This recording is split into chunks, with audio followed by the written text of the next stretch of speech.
everyone. Welcome to the 2020 Glaister lecture. Thank you for attending. And thanks to the education team for putting this on, setting this up.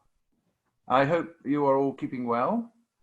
And I'm sure we're all thinking about those who are having very hard times at this time in various areas and places and in various ways across the globe.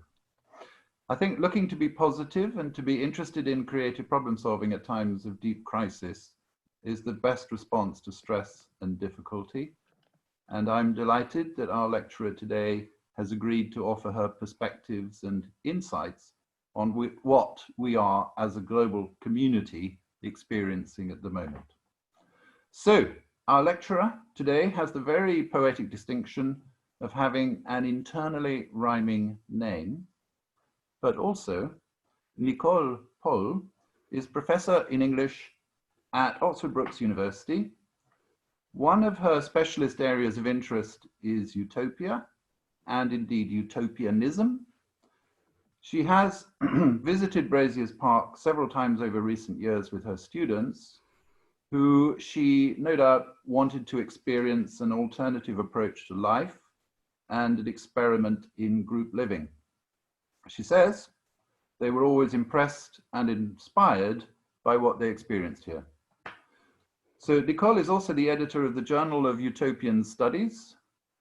This is very much an interdisciplinary journal on utopianism in its many manifestations across the fields of living, breathing, intentional communities, as well as of art, philosophy, architecture, literature, and political science. Recently, with the current concerns about climate crisis and climate extremes, she tells me she has been thinking about the viability and necessity of utopia and utopianism in the Anthropocene. So, also with the onset of COVID-19, this interest has intensified, and she would like to reflect with us on these areas, these topics. So a big welcome to Nicole. Thanks so much, David. I hope everyone can hear me. We're going to have a few images as well on the side, so you don't have to look at my face the whole time. And I've got a small little video, and that will be providing the visuals. So first of all, good morning, everyone. And I echo what David said, as well as that I don't want to forget the victims of climate destruction and the COVID-19 crisis, and the people who have suffered so immensely across the world. I appreciate that you all give up your time this morning to listen to what I perceive, not a paper with set arguments, but much more reflection and a basis for discussion. I'm not sure about me being optimist. We'll see about this. But I want to reflect a little bit on the challenges and usefulness of utopian thinking in the Anthropocene, but more recently, of course, the COVID-19 global crisis. Originally, I started thinking about all of this in the light of the climate destruction. I was thinking about the Sixth Extinction and what would happen with the extinction of mankind. So I kind of was thinking along those lines. I don't have any answers, but lots of questions for you really to discuss. I think we can all agree that we are facing global and indeed dystopian challenges ranging from the Sixth Extinction, a new wave of nationalism and anti-democratic policies, which often are sold to us under the smokescreen of the pandemic, but also continuation of racial and gender inequalities. And I like to put it to discussion to you if utopia and utopianism, in fact, is a useful way of creating new narratives, new stories, new ideas, as George Monbiot suggested, that are really created from the bottom up. So I like to think about utopian thinking, and if we can use it, if we can use the crisis to really accelerate change by providing visions of different and maybe possibly better worlds. I'm very honored to give the Glaister lecture, who was the founder of the Bradius Park School of Integrative Social Research. And when I researched him a little bit, I found it sadly relevant to this talk today that Glaister's wife, Irene, died in the flu epidemic of 1918. And you're aware that the media certainly made a lot of comparisons between COVID-19 and the flu epidemic. So in a way, you could argue that it was grief and the flu epidemic that inspired and perhaps accelerated, and that's a word that will pop up again and again, accelerated Glaister's realization that through research reform, the human condition needs to be improved, be it through education or social experiments. So in a way, one could call this active grief. And again, that's quite an important term because we now also have the phenomenon of climate crisis grief, climate change grief as well. And there is an organization called the Climate Psychology Alliance that talks about active grief as well, that will catapult us into action and activism, really.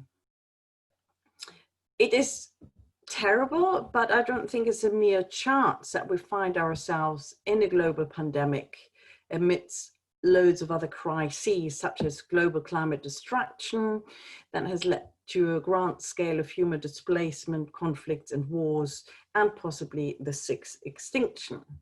And there is a clear link between, I think, the climate destruction and the recent outbreaks of diseases and epidemics. And that, if I could have the first slide, just to, don't know if that works. The next one, thanks.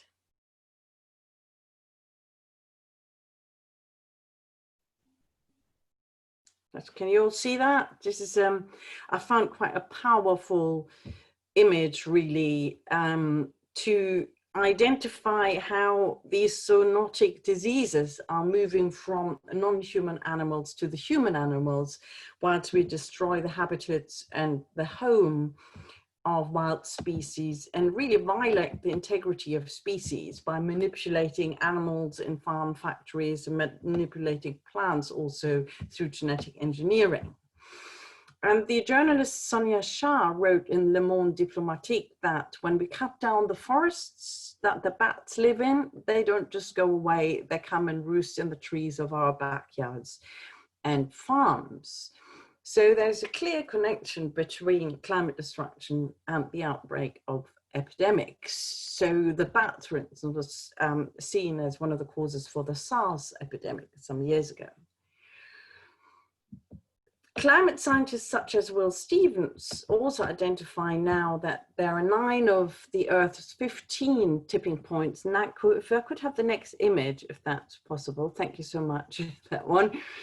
That 9 of the Earth's 15 tipping points have been activated and that we are on a trajectory of collapse. The collapse of the ecosystem and by consequence, collapse of civilizations. So the fracture points that we face is not necessarily one, be it oil or water, political, agricultural, financial, spiritual, but actually a systemic one, okay? So in my talk today, I like to explore if and how utopias and indeed utopian thought with this kind of backdrop can and is relevant or at all useful for these times. What would a COVID utopia look like? And I'm just waiting for the emergence of lots of literary COVID utopias. Could I have the next slide? And I apologize for the language, but it isn't mine. The refreshingly candid way Roy Scranton starts his small and intense book, Learning to Die in the Anthropocene from 2015, raises an important question. What is the point of utopias? Shouldn't we all upskill on our survival skills and read, if not breathe, survival guides and self-sufficiency books? And we know that during the COVID crisis, seeds and gardening products were sold out immediately. In our period of the Anthropocene, the usefulness of utopian thought and maybe even hope has become an issue. And my brief, maybe slightly dystopian comment earlier is evidence for that. We seem to have arrived really at the terminus of time's arrow, to speak with Stephen Gould, the end time of human life as we know it. Is therefore utopian desire, utopian thought and dreams, and in fact, is it futile, illusory, creating merely a supposedly happy, harmonious, and non-conflictual space that serves us just to soothe and mollify us, to entertain us and to distract us? Or is utopian thought really to be replaced by much more pragmatic and reformist responses and policies? Or, third option, do we just give up and dance on the volcano drinking champagne, which is one way of looking at it? I don't agree with the idea that utopian thought is there to soothe and mollify us. I don't see it in that way. It has a very different function. I also don't agree with David Miliband, who wrote, I think it was in March or May in the New Statesman, that the after effects, the reaction to COVID-19 cannot be utopia, but, and I quote, common sense as well as common humanity. Nevertheless, what he says is he argues for universal basic income, global education, and the alleviation of economic and social inequalities. I would say that utopia and utopianism are about common humanity, having visions for a different, possibly better future, better societies than our own. The utopias are not, and it's often misunderstood, individual dreams of what would I do if I win the lottery. The problem, I think, lies somewhere else. Some of you might have heard of Rutger Bregman, who challenged the attendance of the last World Economic Forum at Davos. He wrote a book called Utopias for Realists, and he says is that the real crisis of our times, of my generation, he's still fairly young, is not that we don't have it good, or even that we might be worse off later on. No, the real crisis is that we cannot come up with anything better. He rightly identifies our lack of imagination. We can't come up with anything better, not for ourselves, but for the planet, the human and non-human species alike. Imagination, asking questions, the right questions, new narratives, should really aid us to come up with something new and something better. And I would say that utopias and utopian thought have the function to come up with something new, asked the right questions, sometimes pragmatic ones, sometimes fantastic ones, improbable ones, but the ones that make us sit back and think, that the ones that make us get up and challenge the status quo. If, as some critics say, the Anthropocene and also the COVID-19 crisis challenges us to rethink our status, to ask ontological questions, utopias can also do that. They are, and I quote the subtitle of a lovely book by the essayist Rebecca Solnit, Untold Histories, Wild Possibilities. And I want to show you one of a set of these questions in a very short film. It's just a minute so, from another intentional communities in Switzerland and France called Longomai. Some of you might have heard of them. And could we have that little film, please? They're just holding up some questions that we should be asking. Thanks. Start from the beginning. It's a little YouTube video.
Thank you. Thanks so much. So that was quite a lovely idea from Longomai.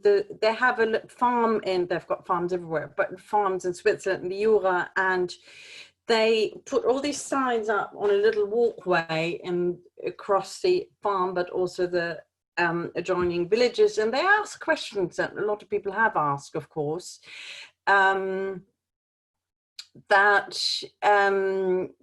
Question saying, what liberties did we actually miss during the lockdown? To slow down the speed of our way of living would save lives. How can we use the coronavirus as a possibility to change something in the future? So all these questions they were asking go along those lines. And I think that's a kind of hook that I want to continue with. Now, when we talk about utopia and utopianism, as I already indicated before, it's kind of a Pandora's box a little bit about what the definitions are. And I don't want to give an academic paper on what this is or not. I just wanted to say that for me, utopianism is a form, a multi-dimensional form of social dreaming. And utopias really, be it in philosophy or in literature, are schemes, texts, if you want to, philosophies, tracts that describe in very considerable detail a society that is better than the society in the here and now. Often people, and I think David Miliband was one of those people, think and criticize utopianism as these idealistic blueprints that have no function whatsoever and in fact are distracting. But that's not the idea at all. The other thing also which anarchist thoughts really picks up on is that they in some ways also can prefigure a different world in a very creative way. So tell us and instruct us how to imagine and perhaps already start living in a different way. And China Mieville, I don't know if anyone has read his science fiction works. They're fantastic and he is brilliant. He is very clear that we never mistake those utopian dreams for blueprints, nor do we mistake them for mere absurdities. So there's something to learn from these utopian texts and philosophies and thought. But what's happened to us perhaps is that we don't dream anymore, we don't imagine anymore. Even utopians do not dream anymore. And in some ways, in the affluent society, certainly in the modern industrial West, utopian dreams have often degenerated into advertising slogans. So if you type in utopia, you get hair salons, you get fashion outlets, the whole lot. But in some ways, I would argue that the apocalypse as well has been minimized in some ways and turned into product. Now, could I have the next picture, please? Would that be possible? There was in the Vogue of August 2018, it was a special issue on survivalist fashion. So in case you're not up to date with your fashion, and there was a whole article on this, and it ended with the following words: percolate the trend and you have some wise buys. Consider a cape-like coat, a pair of trekking snowboard pants, and a multi-purpose silver casual, I'm not quite sure what that is, as a starter kit. With such innovation, the apocalypse might well be averted. Buckle up, keep warm, seek big hug protection. Fashion might take the force of the blow. There we are. Could I have the next slide, please? No, thanks so much.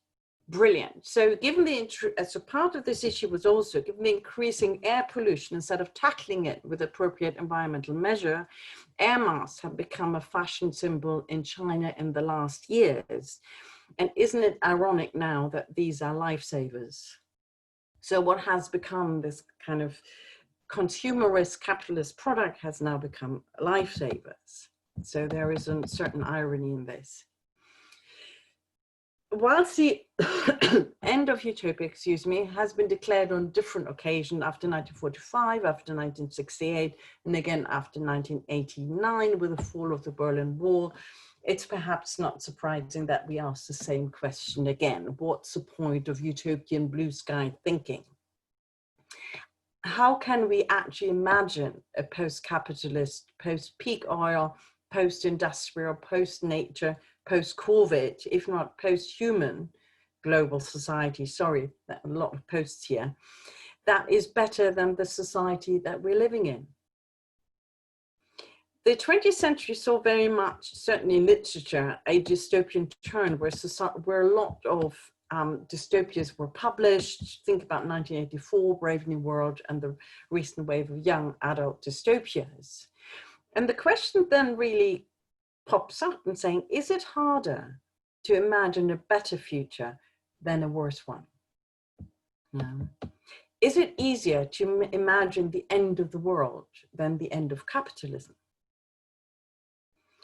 In a world where the future seems to have collapsed into the present, how does utopian thought, if at all, manifest itself?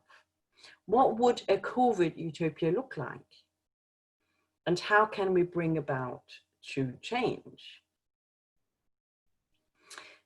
If we think about change, we need to distinguish between evolution and revolution. Oh, I think I've got that summarized on the next slide, please. Evolution, revolution, and crisis and catastrophes. And you think about these three terms of change, they're of course all measured by speed, aren't they? So evolution is very slow, revolution is quite rapid, and then a catastrophe and disaster and the crisis will bring, by definition, sudden and profound changes, and also leave after effects.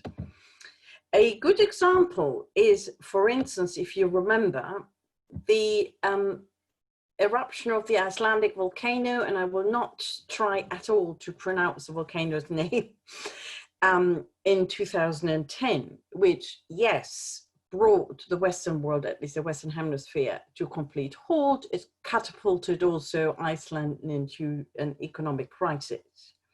But what also has happened is, consequently, is that Iceland refocused its economy not to be completely self-sufficient, but fairly self-sufficient. So they are self-sufficient when it comes to energy. And also they produce a lot of food in greenhouses heated by the earth to produce food locally. So they grow strawberries, they grow blueberries, they grow most of their foods in these greenhouses.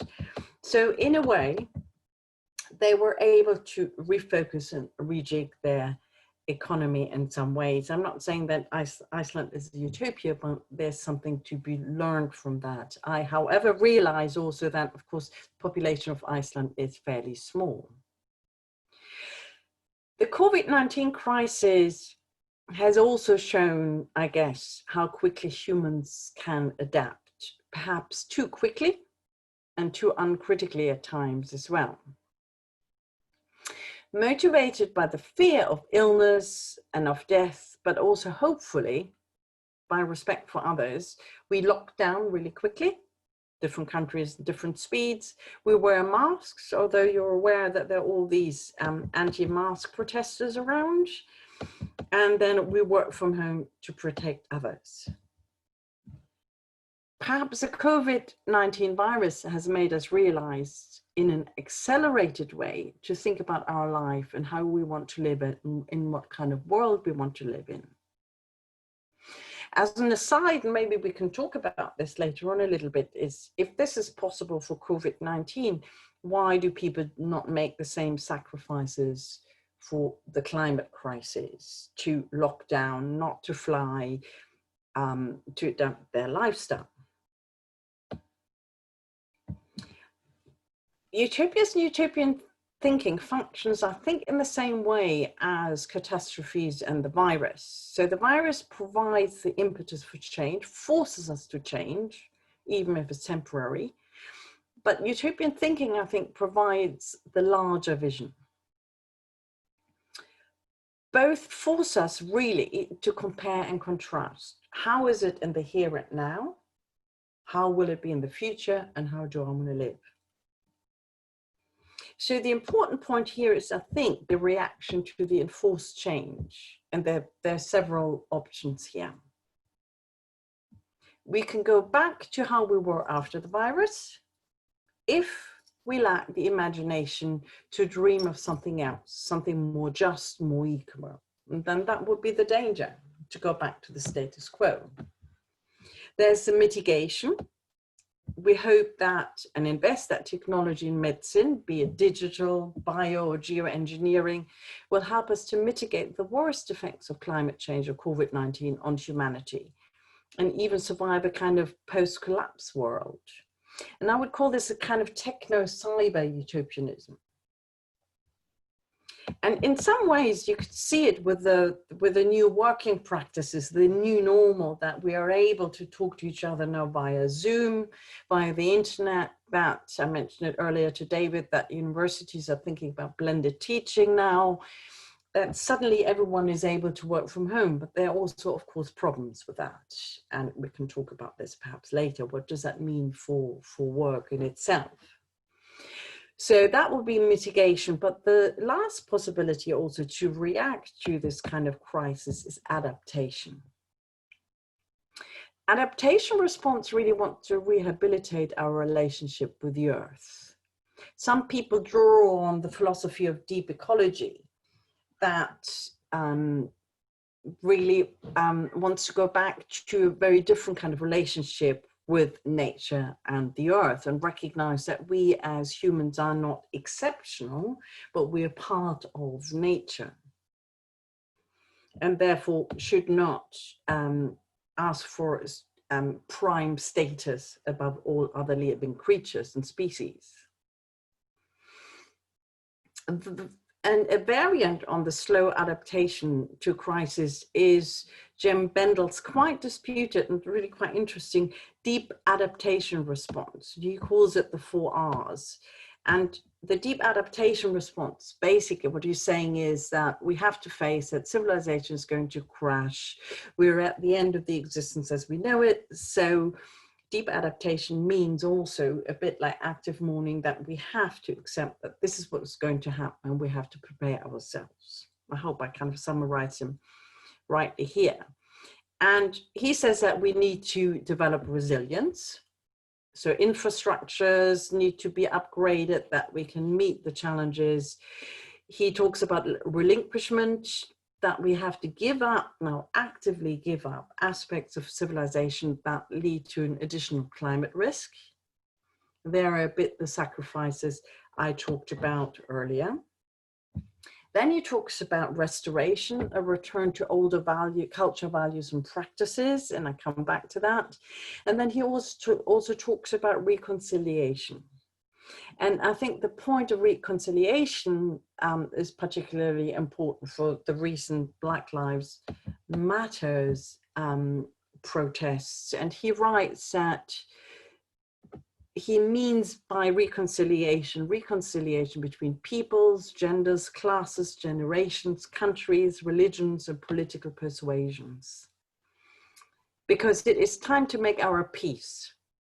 Otherwise, without this inner deep adaptation to climate collapse, we risk tearing each other apart and dying hellishly.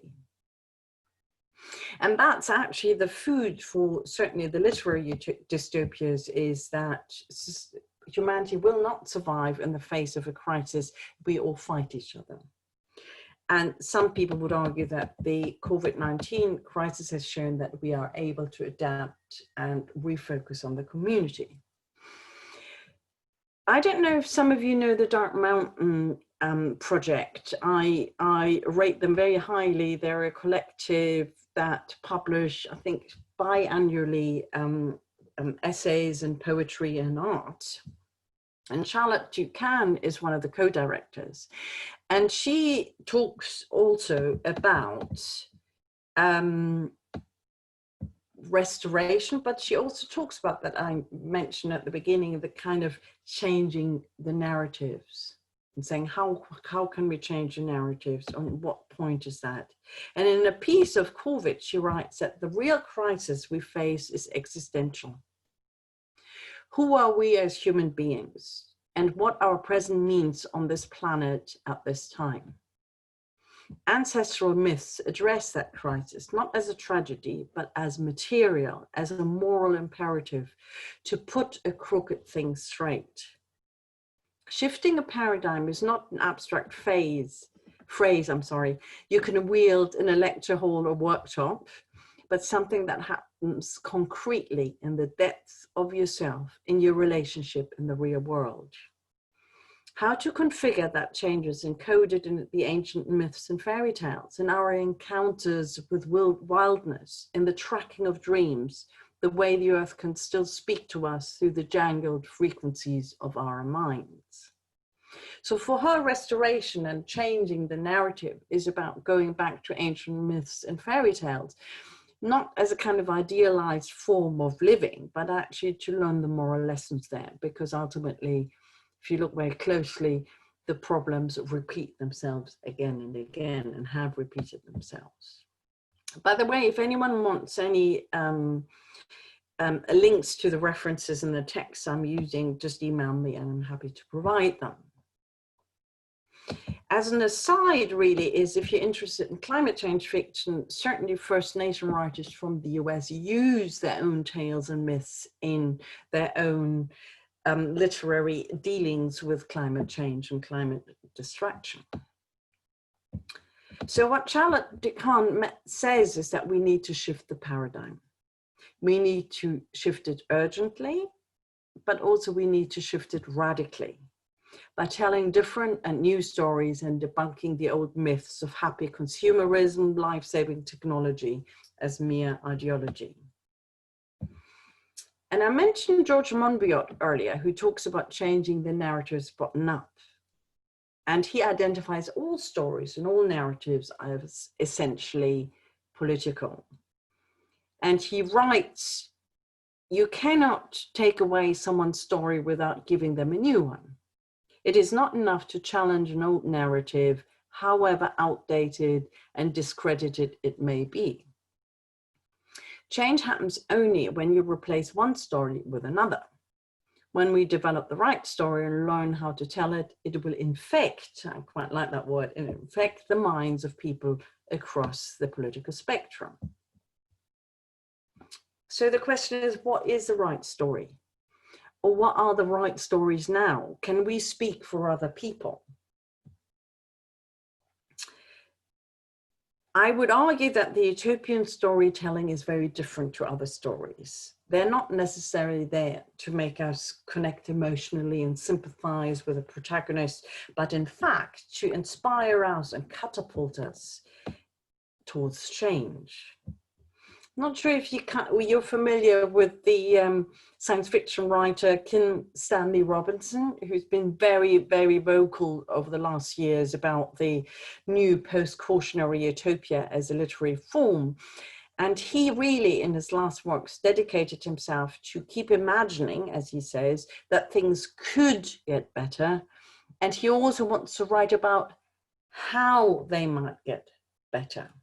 So I encourage you to read his books, and he does it in quite an interesting and I guess experimental way.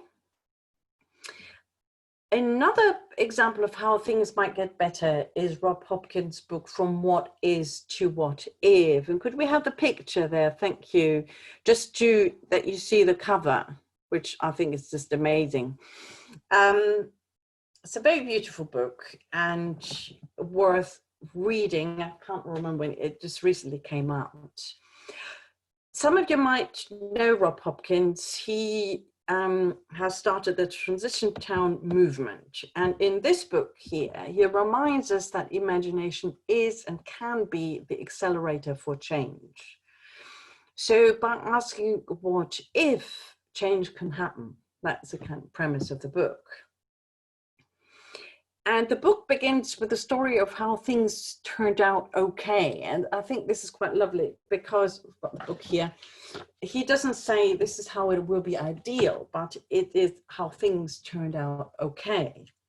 So he starts off with, awake, well rested in a straw bale walled apartment my family and I call home.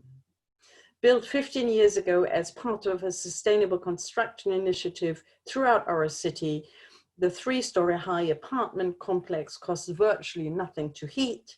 Its basement hosts composting units for all the building's toilets, and the solar panels on the roof generate all our electricity needs. I wake my kids, get them dressed and fed, and accompany them to school. A walk that takes us through shared gardens with a diversity of food crops, including young ruby chard whose deep red leaves radiate like stained glass caught in the brilliant sun of this late spring morning. The streets are quiet due to sparse motorized traffic, and they are lined with fruit and nut trees in early blossom. The air smells of spring. Each bus stop we pass is surrounded by a garden on 3 sides, part of the edible bus stop network. I love that bit. That now includes most bus stops across the United Kingdom.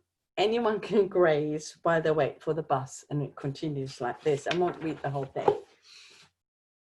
Each chapter really poses a what-if question. What if we took play seriously?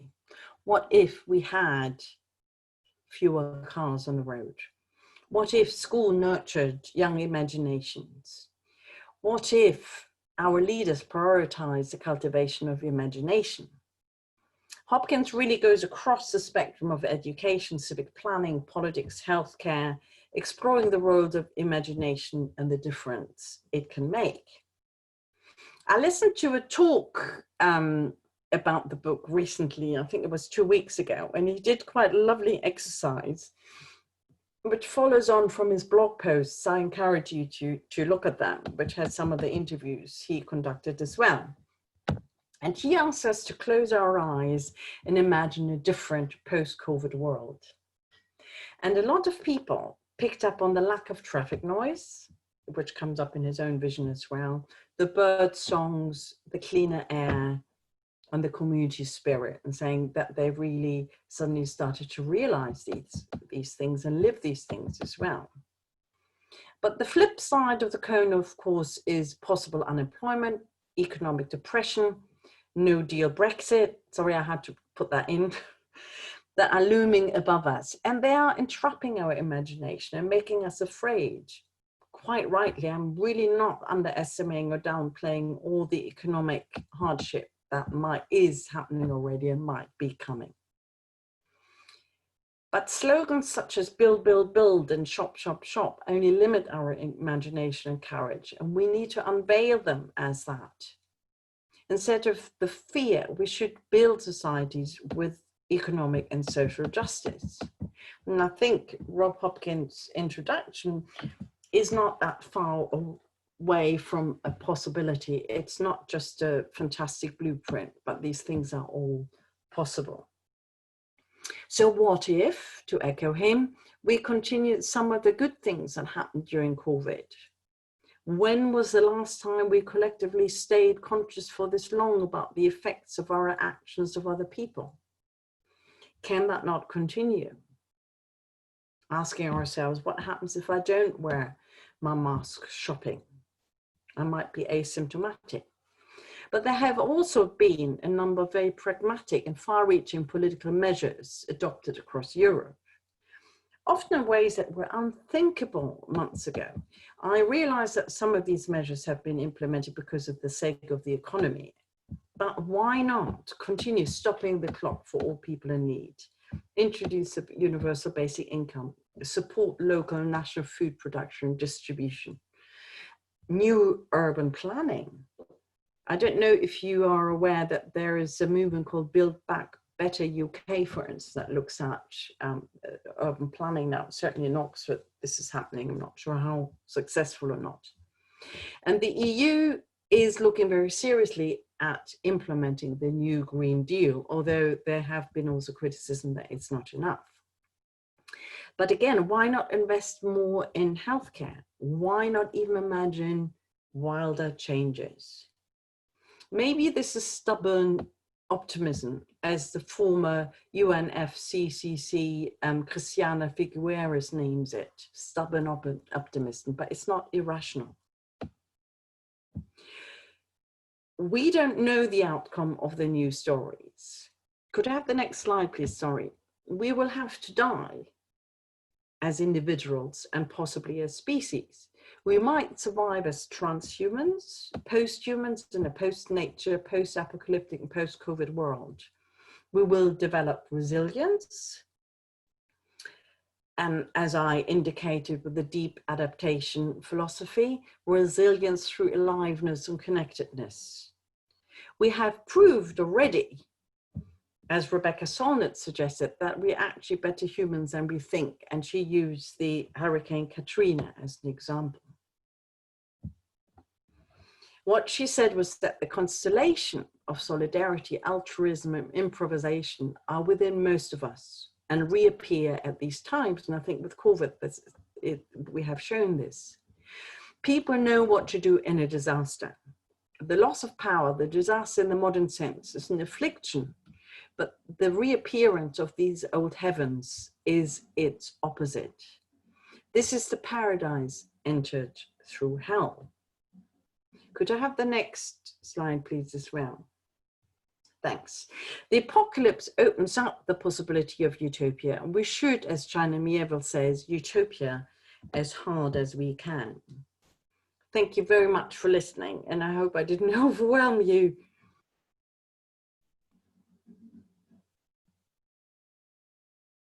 Okay, all good? Way. Well, Thank you. thank you, Nicole. Thank you very, very much from that. We've got a comment coming in from Trish, who's given a link to Dark Mountain. Yes, thank you. Yeah. And there's a copy at Brazier's. Penny is saying thank you very much. Catherine saying thank you.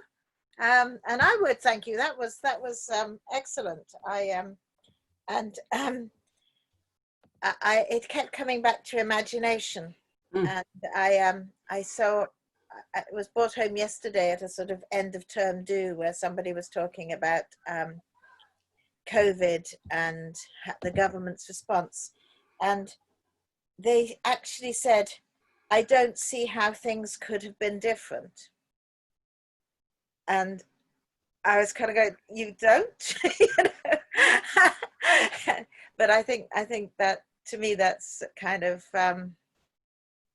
yeah, you know, that imagination is absolutely key. I've got more thank yous. Thank you from Colum. Thank you from Kitty Rose. Thought it was thought-provoking. Lena says thank you. Does anyone have any questions? Yes. Do we have any? I mean, you can unmute yourself and just Yeah. you know, just indicate through the chat you'd like to ask a question, or you'd like. I can now read the chat stuff. I just can't speak and read at the same time. No, that's fine. I'm doing the reading for you, Nicole. Thank you. No. Oh dear, everyone is overwhelmed. Well, I'm sure I've got some questions if I just give my thought. Sure, Aggie. Oops. Yes, I mean, I as I say, I do just come back to this imagination and the news story, and I loved your little bit of reading and grazing at the bus stop and things. But Kitty's got a question. There we go. So can we go to Kitty? Hello, thank you for the talk. Can you hear me? Yep. Yes. Oh, and I can see you as well. Hello. I put the camera back on. That was very interesting. It's almost two questions, really, when you're talking about building a utopian future and envisioning that. I know that there's been a lot of discussion about young people where the creative learning part of the brain hasn't linked up because of the use of being technological natives.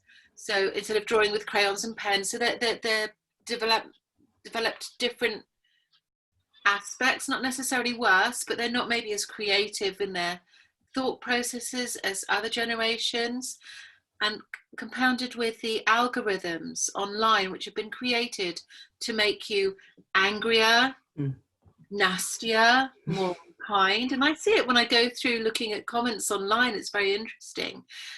Do you think that things can be restructured to alter that? Because apparently we've all been altered in our brains from social media, not to the best effect. Do you think it can be undone and revoked? I don't know. Wouldn't that be great if I knew? But I know what you mean, because but there has been enough research done on how our brain functions are really muted through online communication. And this is what I have a real problem with, this online space we're in as well, because I don't feel your energy, and it just, I see your faces, but it's really hard to communicate. I think you're right in some ways that we maybe can change it. On the other hand, I also see, I've got an 18-year-old stepdaughter, and the young people are still engaged. So they all went in Oxford on the Black Lives Matters protests and stuff. So there is still some engagement there. Engagement. It's about the imagination and creativity. Yes. And the quickness to anger, and yes, actually with the a lot of these things that have gone on online, which become causes. Yeah. I think a lot of it is like a punch reaction. Yes. I can't say that I am fully behind all of it, because I think too much of it is almost like puppeteering. Go and do, run there, be that, shout the loudest. Yeah. That you're not against things, otherwise you are a very, very bad person. Well, all I think is education, that you can unveil this, that a lot of the things on YouTube, for instance, are nothing else than product placements. So the more you educate and the more you talk as educators to the people, and the more I certainly use a lot of creativity in my teaching, although I teach literature. I think that's the only way of sort of counter it, and constantly query it, saying, why are you doing this? Why are you thinking this? Why do you, that's all I can think of. I don't have the magic wand. I think education and honesty is the only thing that can really stop that people fall for social media in this way. I wonder if the anger also comes out of frustration, that people feel really disempowered. There's always going to be different aspects, but because I've read quite a lot about social media, and the algorithms have literally altered the brain structure on all of us, and I found that quite frightening. I'm actually not on social media too much. I'm going to have to be, but the fact that it's been programmed in to provoke extreme negative reaction, to sell stuff. And I think there has to be a real shift in that ideology. And I wonder if it's possible, if you can program it to be negative, because it's easier to get a negative reaction and anger than a positive. Surely it can be done to make something more positive if people are willing to do it. And I wonder whether there's going to be willingness as well. Well, that's it. I don't know how to do that, but it's a really good point. And actually, what you just mentioned yourself, it's done to sell stuff. So you could argue either individuals opt out, they are aware of these mechanisms of power and consumer culture, or you get the state involved. Personally, I don't have much hope in the state, but you can think about along those lines, I think. Okay, Kitty, thank you. That was a really good, a really interesting question. Yeah. Does anybody have anything they would ask you for all those things? On Kitty's focus before we move on to the next person? So Penny Home, you would like to speak to this issue. You need to unmute.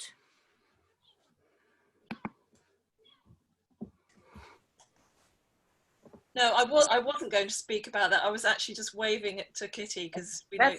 That's fine. In which case, Jean wanted to ask a question or make a comment. I might have a question later. Yeah, thank you. We'll go to Jean, please. Yes, this is a comment, and I'm afraid it's rather depressing. Fair enough. But when we hear about what could it be like in future?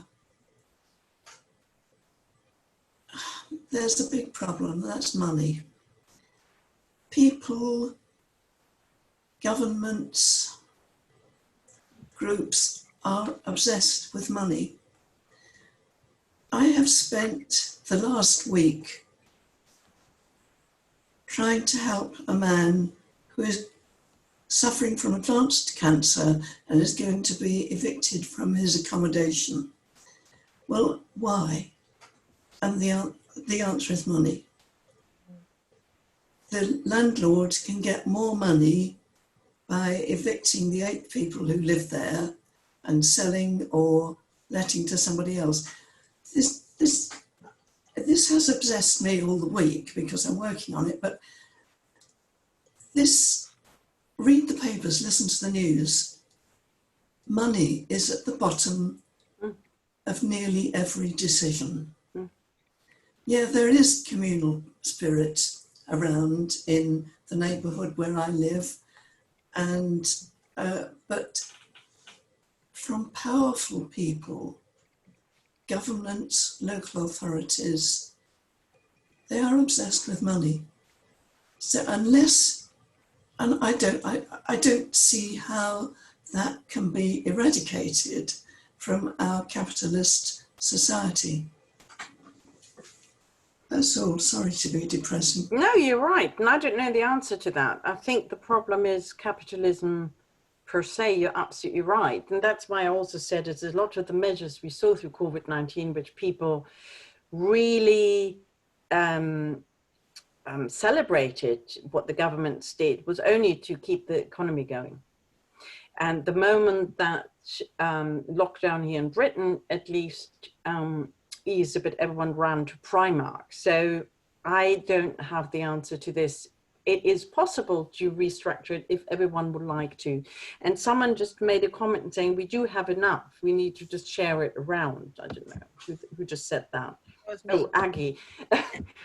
So you're right, and this is depressing. I found it also depressing on even that in these times of needs. I'm on this neighborhood app that some people were selling stuff clearly to make money instead of just giving it away to people who need, you know, like give a plant away. Why charge £1 for a tomato plant? I mean, really, you know that there is that. But on the other hand, some people maybe need an income, but as long as the state doesn't intervene and it's okay to evict people in this way. We know, I live right next to John Radcliffe Hospital, and apparently a lot of doctors in Oxford but also in London have been lost their housing because the landlords thought they might pass on the COVID virus. And you just think they are the people who are so necessary to us and to survival, were just kicked out.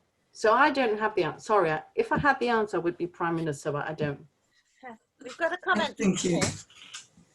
Who says, those who resort to money as their prime measure do so through insecurity and lack of imagination.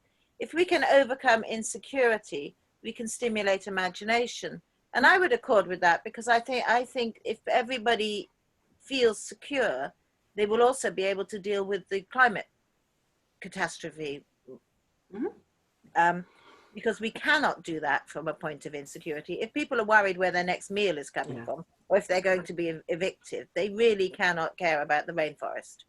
And I think in some ways, it's also a political way of enslaving people to make them feel that their jobs are on the line and that they're insecure. I mean, it's the same thing years and years ago. I think after the Columbine shooting, Michael Moore made this really interesting film, is that all the arm producers in the US really milked the high school shooting because they said, you have to protect yourself now even more than before. It's running on fear. Yeah. We've got comments in support of this from Colum. I agree that fear is what creates greed and all the rest. From Kitty again, security is definitely a springboard to unleash potential. Brilliant. And Trish, what does Nicole think of Extinction Rebellion's aims and chances of success? Well, we'll come back to that, Trish, because if we're moving on to another question, I have Peter next in line. So Peter, wherever you are, would you like to ask your question? Thank you, Aggie, and thank you, Nicole, for an excellent summary. You brought in so many brilliant references there. So I like the one about Jim Bendell, and I like the one about the speed of change, evolution or revolution or crisis. And I've just been doing a 7-week online course on living deep adaptation based on Jim Bendell, and we formed an online community of 35 people in different countries around the world. And the point we've come to now is this dilemma about, do we try and change the system from within, or do we escape the system and set up our own communities? And the discussion goes around, well, what's the necessary speed of change? And if people don't accept the crisis and don't accept what Jim Bendell says, and they haven't been through grief and the whole mourning curve, then it's impossible to get the speed of change needed. So we've almost come to the conclusion is that capitalism will hang on to its power by any means necessary. So the only viable response is to escape and set up alternative communities, a bit like Brazier's Park and other places. I don't know if you've had a thought about those two alternatives and the necessity for speed of change. I think it's a really good point, and the tradition of setting up alternative communities, intentional communities, is quite a century old, isn't it? The 19th century US is buzzing with them. We've got Brazier's Park. The little film was from Longomai, which is a whole network in Switzerland and France, and also I think in Central Europe they've got a couple of farms. So you have that. They act as examples, don't they, that it can be done. But I don't think people are necessarily aware of them. So that would then impinge on this idea of change. Well, I am absolutely astonished about this, why there isn't a general strike, like in the good olden days, why people not just stop and just say the health service has been so depleted and the nurses don't have proper protective equipment, stuff like this, that people just don't stop working and go on general strike. That would really bring about more speedy change, I think, than anything else. So opting out, I think, is often, I think, a cry of despair as well, and saying we can't change the world, but we can at least live it and be an example. But on the other hand, a more collective action would also be much more effective, I think. One of my friends once said to me, why, if we all threw our mobile telephones into the bin, wouldn't that be really effective? Right? But she's right. That's the end of the mobile telephone, if we all bin them or at least recycle them. So I don't know, Peter. It's a good question. Collective mass action, I guess. Then you have these, I know that someone will ask about the Extinction Rebellion a bit later, but you have these actions and people get annoyed. Is there anyone who'd like to speak to either Peter's question or to Nicole's idea of a general strike and why it isn't happening? You heard it here before. First, yeah. Just before we move topic. Yes. I think there's a... So that's Catherine Words. Catherine, your question is next. So if you want to speak to this and then also ask your question, we can move on. You need to unmute.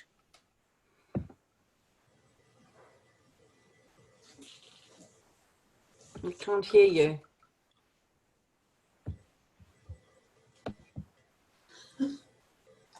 Hello? Nak, are you able to unmute Catherine? She is unmuted. I think her microphone may not be on. Maybe the microphone doesn't work. So she may be typing. Okay, she's probably typing, yeah. In the meantime, I've got a comment from Penny, which says, at the same time, when one has little or it can lead to proactive, imaginative ideas and solutions. Think being on a desert island. And Catherine tells us, I have unmuted, but it isn't working. We'll reboot in a mo. So she's going. That's fine. That's So fine. Catherine, we'll come back to you. So the next question was from David, and I just have to find it because it was typed. David's question, are hierarchical structures causes of climate and societal decay? It's written there as well, from Brazier's Park to everyone. Are hierarchical structures causes of climate and societal decay? There's your question. That's my question. Excuse me. I guess so, because I want to ask what hierarchies. If you do the hierarchy of the West over the Northern Hemisphere over the Southern Hemisphere, you would go, yeah. If you have the hierarchy of white Europeans over non-white Europeans, you would go, of course.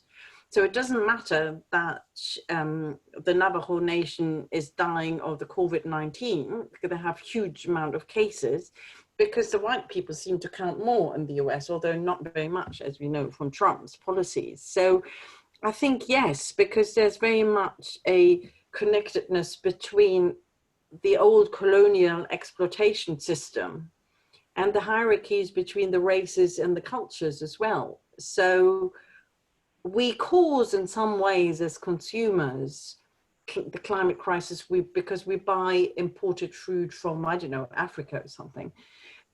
Whereas African economies could maybe be much more self-sufficient in some ways and feed themselves instead of us having to fly in beans from Kenya or something. I'm just thinking as an example. Is that what you meant in terms of hierarchies? I'm not sure. Can I ask back whoever asked a question? The doorbell just rang and you went to go get it. So not here at the moment. Sorry. So I'll just put that on. Our asterisk says something we have to come back to. Do we have Catherine yet? No. No. That discussion and Hear her. Kitty's talk about being about anger. I watched something, a very eloquent man talking about Black Lives Matter protest and anger, and he was saying that he was saying a degree of anger, some level of anger, is actually is reasonable in response to structural anger. I mean, we are always under these anger-making structures, and no one ever got moved anywhere from that hierarchy by asking nicely, was his point. So do we have Catherine now? Catherine? She says, yay. Yay. So your question, Catherine. Explain why. She said the doorbell went. No, we still can't hear you. I thought I heard you, but it sounds...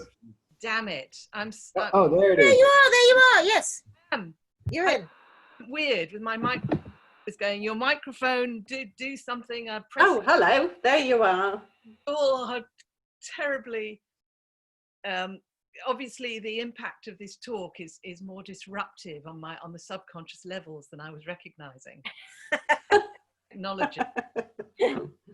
I think actually that, listening to this, there's a massive number of different ideas that are being discussed, and each one, I sort of think, whoa, that's interesting, where's that going to go? And then there's another idea, oh, that's interesting, where is that going to go? And where it lands with me is, I actually think that all of these ideas that are being discussed are very valuable.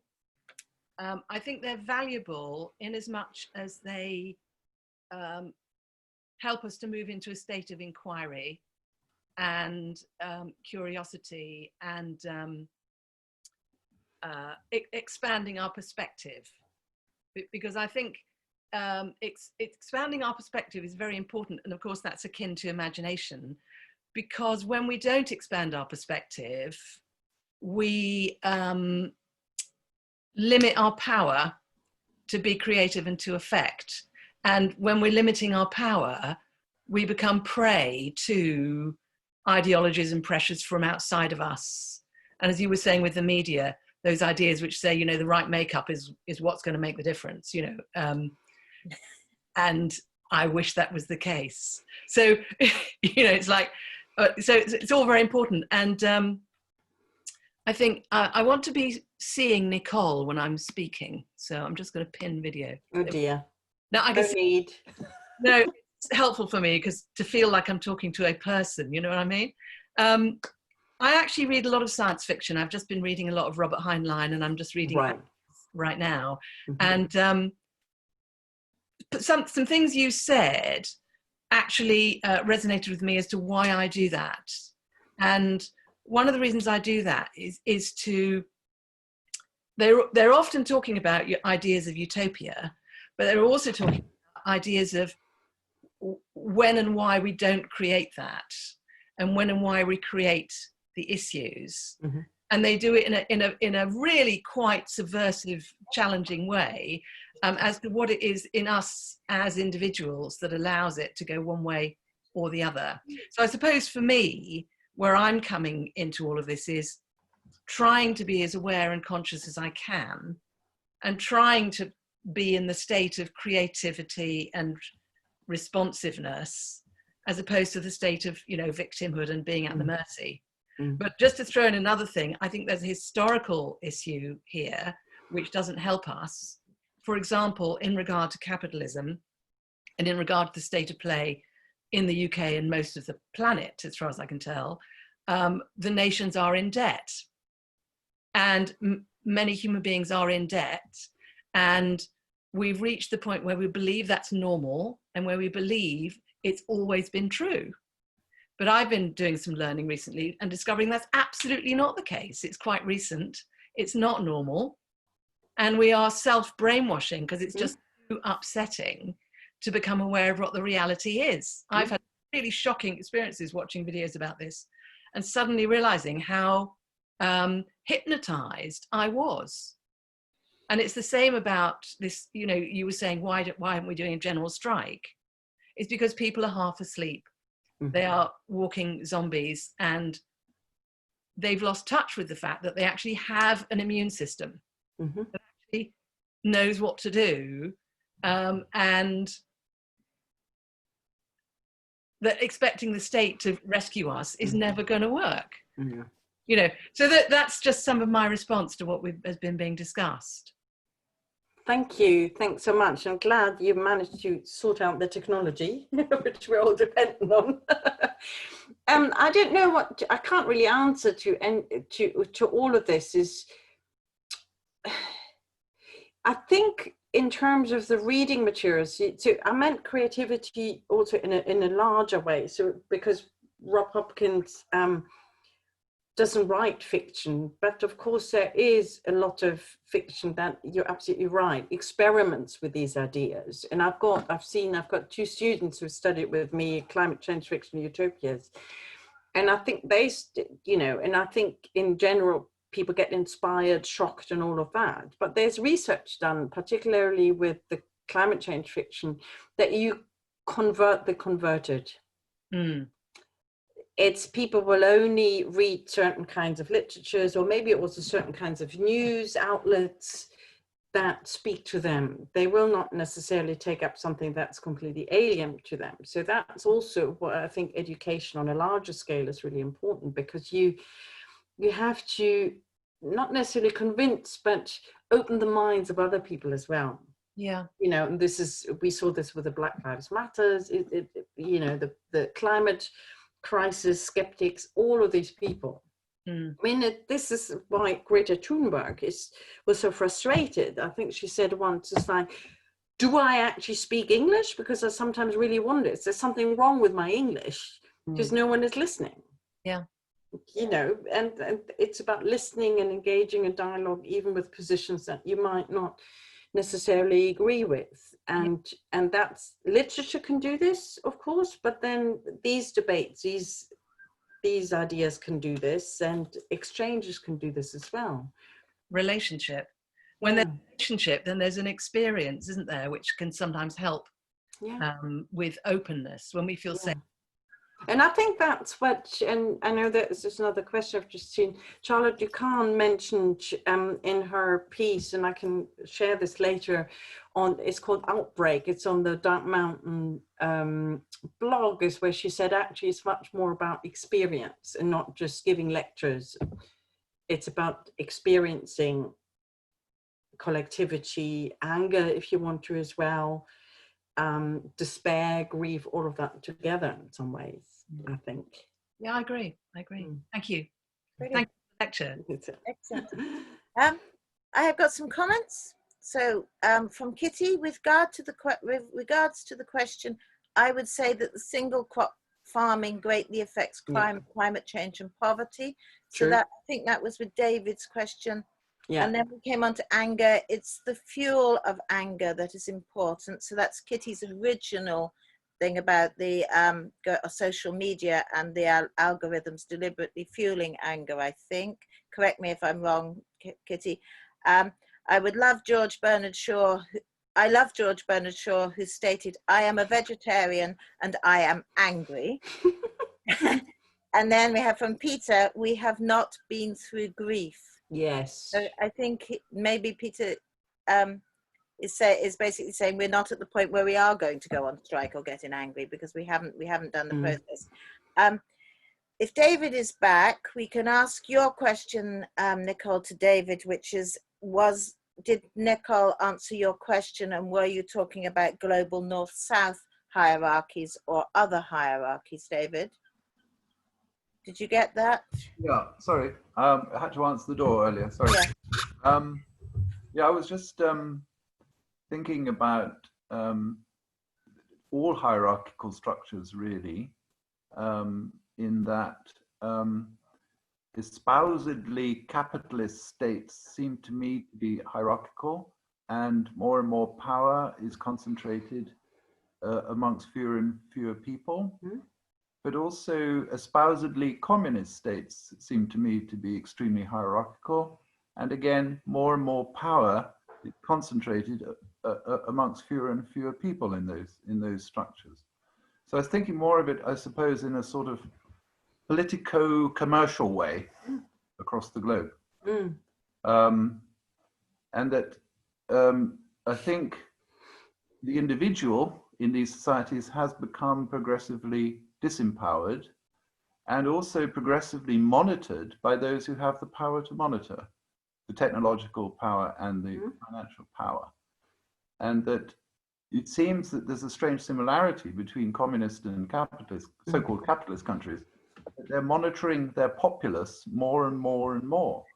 And that it is quite Orwellian in the sense that that screen that is giving you propaganda is also actually, as it turns out, monitoring you and watching you, everything you do. It's true. And I think, I know that Trung is here, who's from Vietnam. She can speak to the communist state and the control, I think, quite well. But that's a debate that happened between Orwell and Huxley, so the writer of 1984 and Brave New World, and they were about 10 years after 1984 and Brave New World, they came out roughly at the same time, was published. They were having that debate and saying who was right. And they identified actually that both the structures, the totalitarian state and the kind of consumer capitalist structures, function in exactly the same way.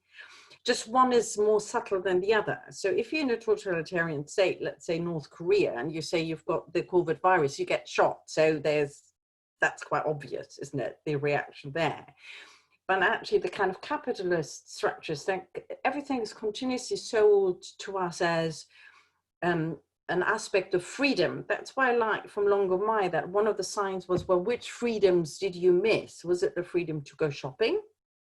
Was it the freedom to, I don't know, I can't think, go to the cinema?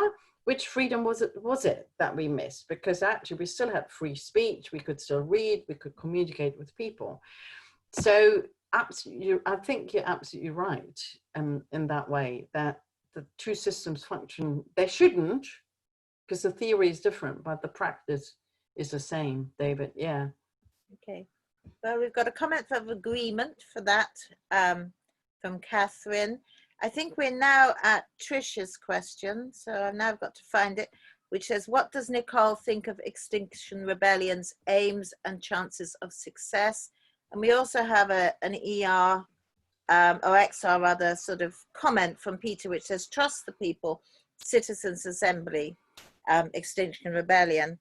And I would like to just come in at that point, because listening to David and thinking of sort of Richard Wolff's work on post-capitalist businesses and things, and the way that we work at Braziers is the harder way to operate. To let everyone be involved is much harder than simply to make a decision and to dictate. And we have to move to the point where everyone is prepared to do that harder thing. They're prepared to do that work. So I'll just, Trish's question is, what do you think, Nicole, of Extinction Rebellion's aims and their chances of success? Coming back to very briefly, what you said is the kind of, the way of doing and deciding things collectively. And then this is much harder. We've kind of lost also, I guess, maybe in a culture of fear as well, the knowledge or maybe the strategies of how to do it. Even when I ask my students, what do you want to do? And they all tell me, well, you tell us. And you think, no, I'm not. So then we sit there staring at each other for about 5 minutes. Okay. You give them people choice and they go like, we don't know. What do I know? So it's a harder way of doing it, and it's something that needs to be learned and practiced, which of course you do. What do I think about? I like Extinction Rebellion a lot, although sometimes they got it a little bit wrong, or subgroups got it a little bit wrong. I like occupying streets. I like blocking traffic. I sound like a kind of eco-terrorist now, don't I? But I don't care. I like people like Edward Abbey. I don't know if people have come across him. He used to be a writer, quite a radical writer, actually, in the 60s, 70s. I don't know if he's still alive or not. And he, and I think to highlight by occupying streets so you don't hurt anyone is incredibly effective. Unfortunately, there has been a shift now in terms of attention because of COVID. The only thing I would say is with the Extinction Rebellion, it's the same also with the Green Movement, and I put up my hand as I'm part of the Green Party, is that it's very white at times. So there is an alternative movement called the Wretched of the Earth, echoing Frantz Fanon's book title, I think it was, who highlight that the Extinction Rebellion, but other green movements as well, are dominated very much by white aims and objectives. So that's one thing I would say. Coming back to that again, I think the only way we can really change something is through civil disobedience. That's, I think, where they should go and where we all should go as well. And to answer Chris, do you think they'll be successful? I don't know. I mean, there are still meetings going on, aren't there? And there's still demonstrations going on. The thing is, they want to inform people, but they want also a change in policy. But then the government has to be willing to change policies. Now, it's not happening, is it? Right. Not with the British government. Cliff says on the 1st of September, Extinction Rebellion visits Parliament. He doesn't tell us in what context they visit, whether they're strolling in for a cup of tea, or whether they're setting up camp on outside, or whether they're storming it. Mass rebellion. Okay, thank you. Excellent. There we are. There is the mass rebellion for you. And we've got a couple of comments we haven't clocked up, which is consent. Picnicking. What does that mean? Oh, he's having a picnic. That's all right. They're just having a picnic. Okay. Yeah. Catherine says patriarchy, just throws that in. Yeah. Absolutely. I think we can accept that as a villain piece. And now, some time ago, Trang said she had a question. So can we go to her and her question, please? Hello.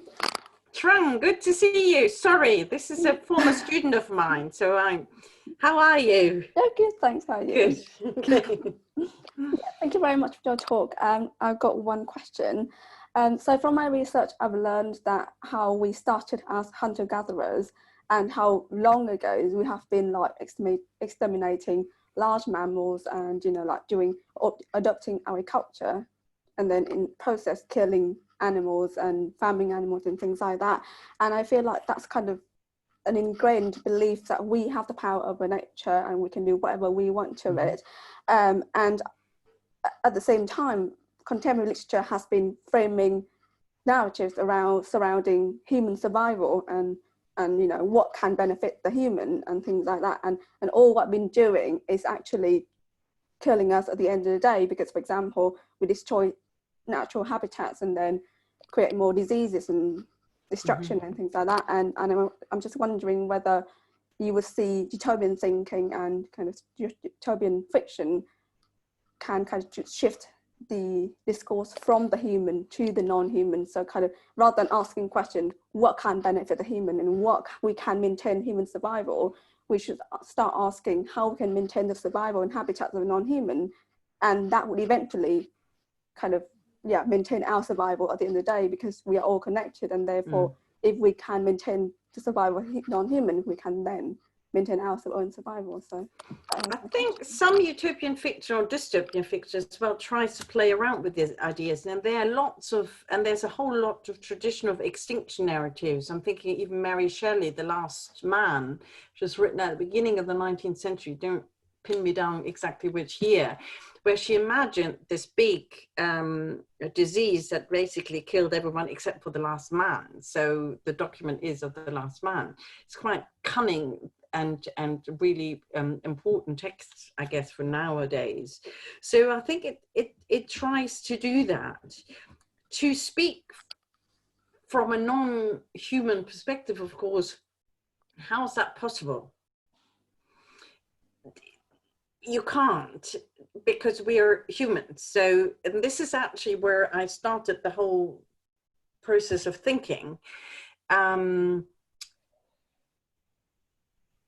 I started thinking, saying, can you write utopianism if we're all dead, as in humans are all dead? And I think no, because utopia comes out of the creativity of humans, and we can't speak for animals. We cannot be animals. And someone just mentioned Robert Macfarlane in the comment, and the new nature writing, which in fact, I think the Dark Mountain Project is much more radical when it comes to new nature writing, because it does not I can't say it. You know what I mean?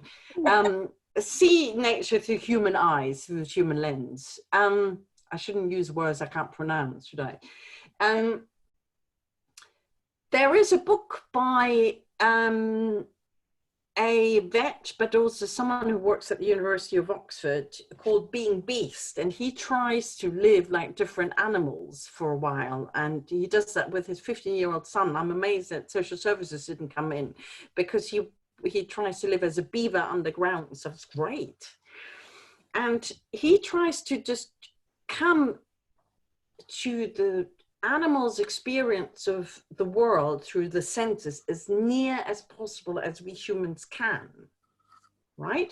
But he still can't speak for humans. So all we can do is speak on behalf of, which is a problem in itself, or in fact,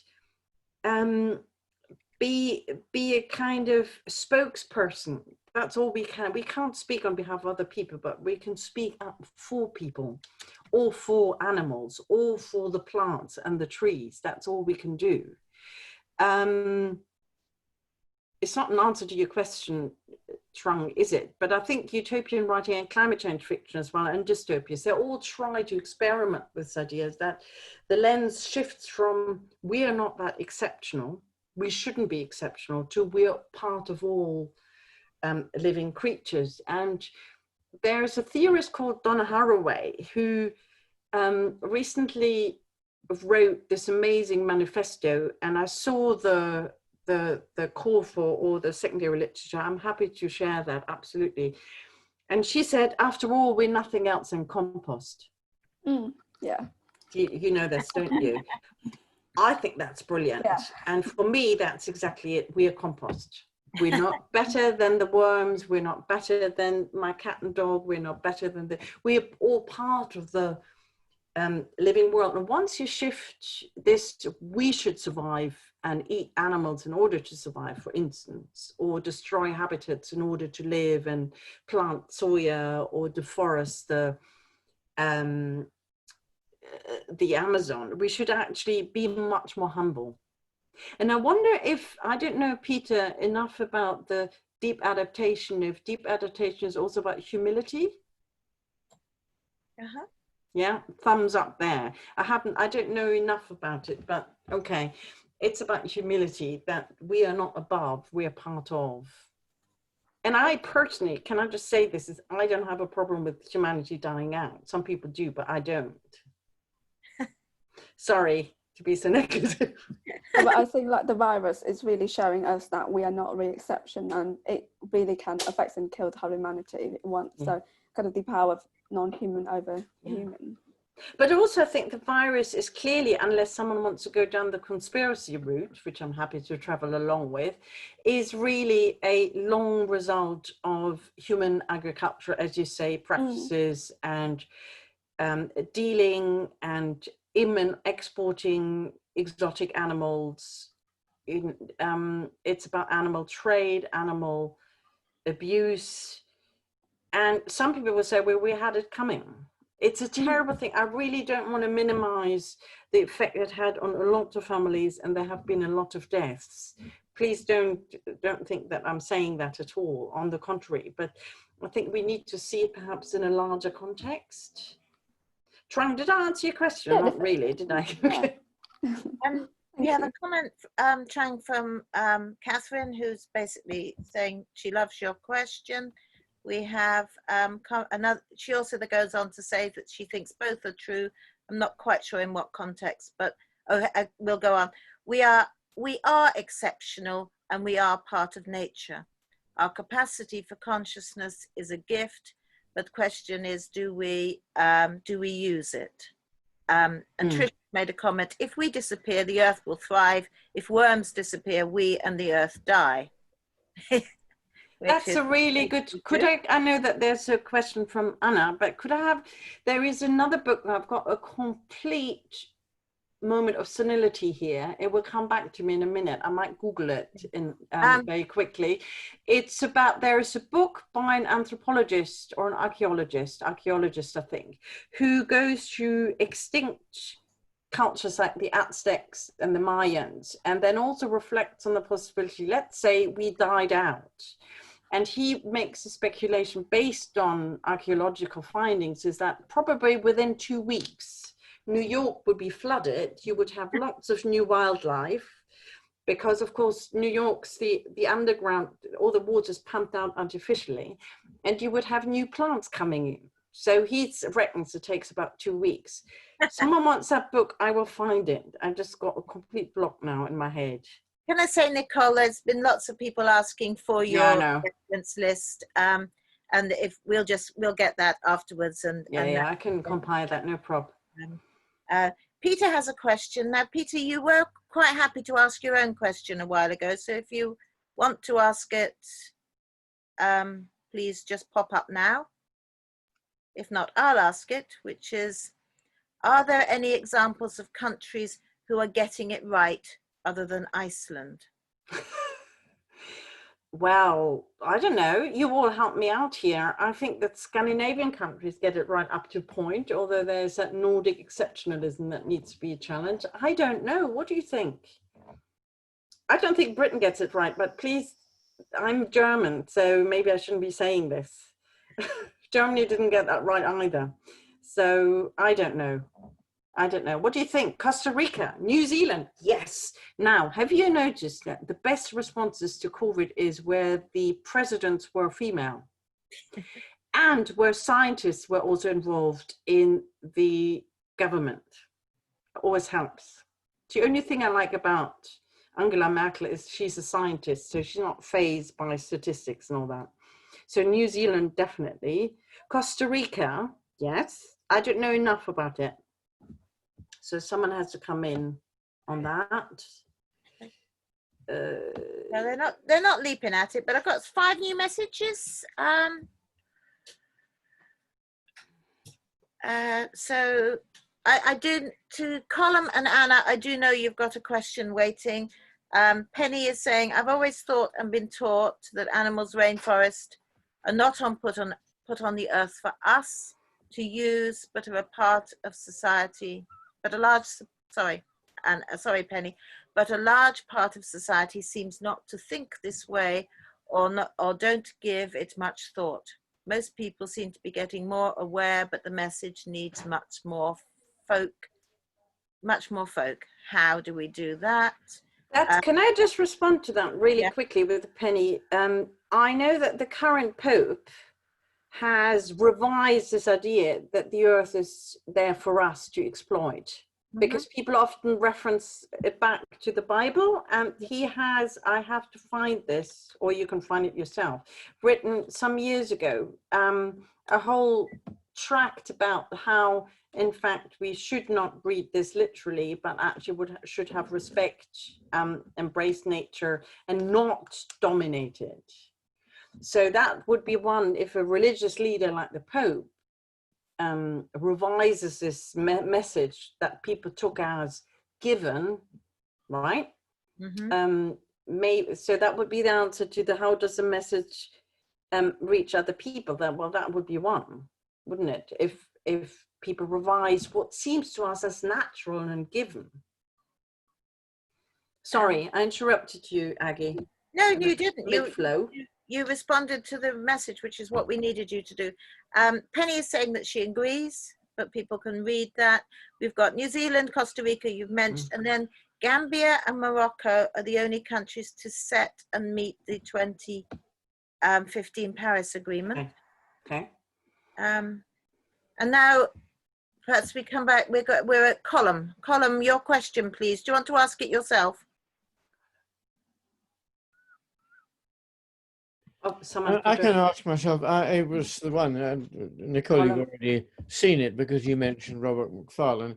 It just, in a way, I didn't want to put this as a question because I sort of, I've got lots of thoughts on it anyway, but it's whatever we are as an age, we're not actually lacking in imagination compared with our predecessors. And it was Robert Macfarlane and the New Nature writing that sort of popped that into my head. I think there is so much quality of imagination at the moment, and I'm perfectly happy to believe that Black Mountain are more radical, but the whole point is we've got so much imagination, but we don't seem to be able to connect it into our strategic thinking, do we? And I don't know whether you've got any comments on that. I think you hit the nail on the head there. There is a lot of literature, but again, I wonder if, who reads Robert Macfarlane? I do, but, who reads it? Are we not converting the converted? That's, I think, what I meant earlier with education needs to function in a slightly different way, that more people are, if you want to use the word, infected by new thoughts and an openness as well. By the way, your study is paradise. Lots of books, and I want to delve into it. Sorry, a little aside there. I just want to rummage through all your books now. But I think I like Robert Macfarlane a lot, and I think he writes beautifully. I have a little bit of a problem with him because it's very much written from a male perspective, and I find it slightly problematic there. I think with the Dark Mountain Project, I think they try to make the leap from We write about nature, we think about nature, and then we become activists. That's what I meant, really. But you're right. I mean, there's so much stuff that we actually could lay our hands on. We don't use it because someone earlier said we sleep.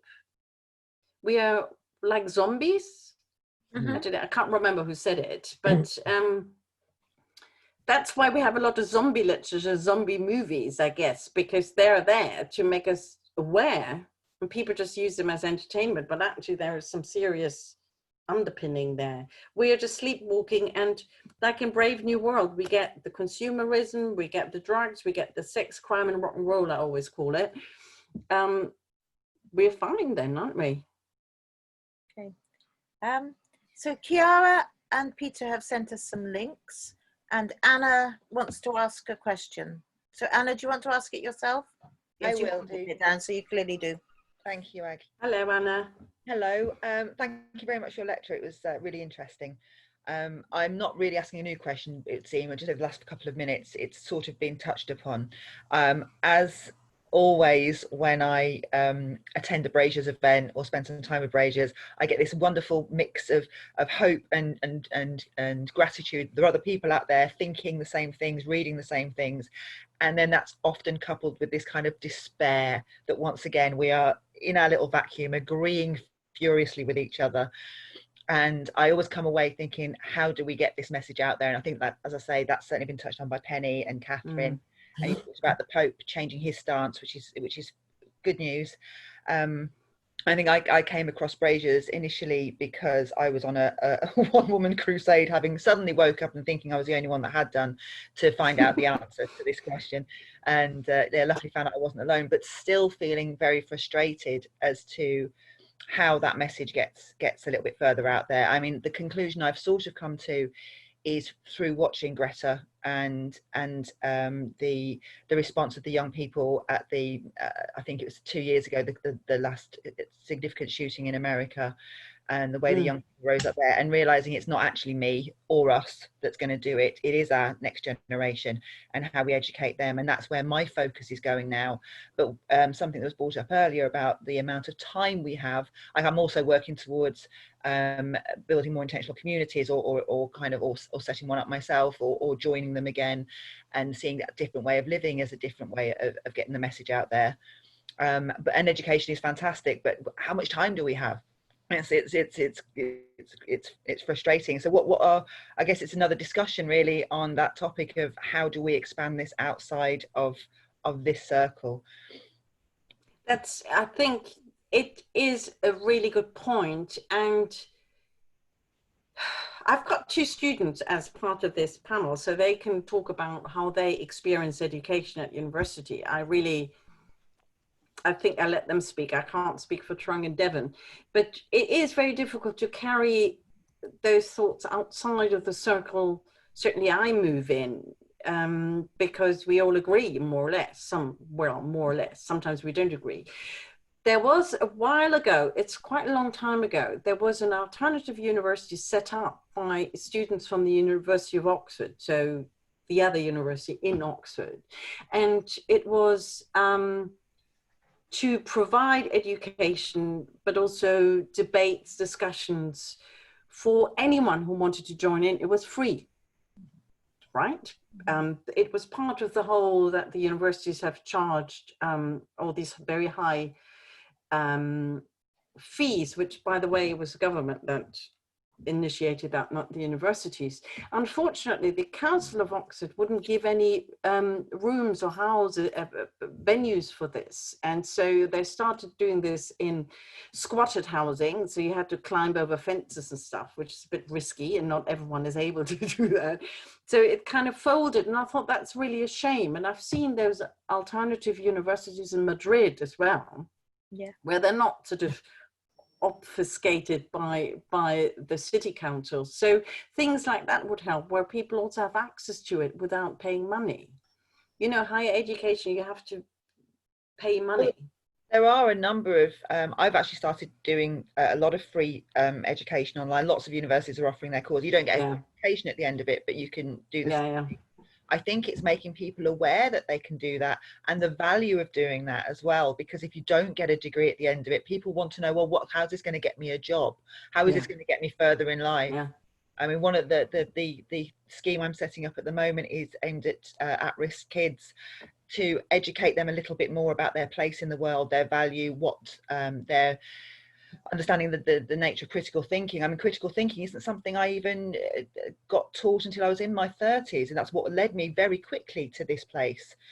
Very small that isn't really taught in most state education, and I think that would be huge. Just teaching every child that's around today how to think critically about the information that's being given to them, and we'll very, very quickly all reach the kind of conclusions that we have. I believe. I don't know. No, you're right. And there is a is it the Ragged University, like the Ragged Trouser Philanthropists, set up in Edinburgh, and they do free courses as well, and they are not about qualification, they're about critical thinking. So I can also find the link to that for everyone who's interested, because they're quite fun. I quite like them. Excellent. And there have been quite a lot of comments coming in, too thick and fast for me to read them. But Nak, if you're listening, could you save the chat before you before you close down the meeting at 1 o'clock or whenever, and then we can circulate that along with Nicole's list of references, and then you will have all these other links that people have been very helpfully sending in. Oh, done, he says. He said he's done it. Brilliant. Oh, he's so efficient. He is. Unbelievable. I know. So it is now 10 minutes to 1 o'clock, and 1 o'clock is our given end time. And I wonder if we might just go to the Brazier's format of a round, because there are people who haven't spoken. And I have a little list here. And I'm going to go from the bottom because the hosts all turn up at the top. And I hope it stays in order, but if you'll have to help me if not. So I wonder if I could go first to Una and Alan and ask if they would like to use a minute or so or less just to reflect on the morning. No. Well, I think it's been a very successful session, Aggie. Thank you so much, Nicole, and you. And to all the technical support, of course. Wonderful to know that braziers can do this sort of thing. Sometimes the technology lets us down, but absolutely fascinating. Thank you so much. Okay, lovely. Thank you very much. Thank you for coming. So we're on to Trang, is the next person on my list. Yes, I want to say thank you very much for your talk. It's really inspiring as usual. And yeah, hope to listen to more of your talks in the future. Yeah. Thanks, Trang. Thank you. Lovely. Are you in Korea? No, in Vietnam, yes? No, I'm still in the UK. Oh, you're still yeah, doing my PhD at the moment. You are our international element. Trish is next on my list. Would you like to come in for a last word, Trish?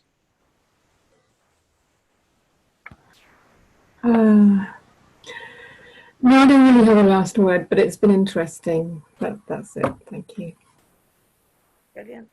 And then I have Ruth, please. Ruth, do you want to come in here? Thank you very much, everybody, Nicole especially, and Aggie and Braziers. Just if I might draw music. A connection between optimism and imagination, which go together, I think, and perhaps some of the fear that is paralyzing so many of us now is linked to money, and I'm wondering whether it's going to be time to focus more energy on the idea of a universal basic income as an urgent matter of policy, to reduce that fear and give more freedom to the imagination. Thank you. Thank you. Thank you very much, Ruth, and thank you for bringing that in at this point. Excellent. So the next person on my list is Penny. We have Penny? Which Penny? It says, okay, sorry. It said Penny at home. That's me. Sorry, I was just writing something in the chat.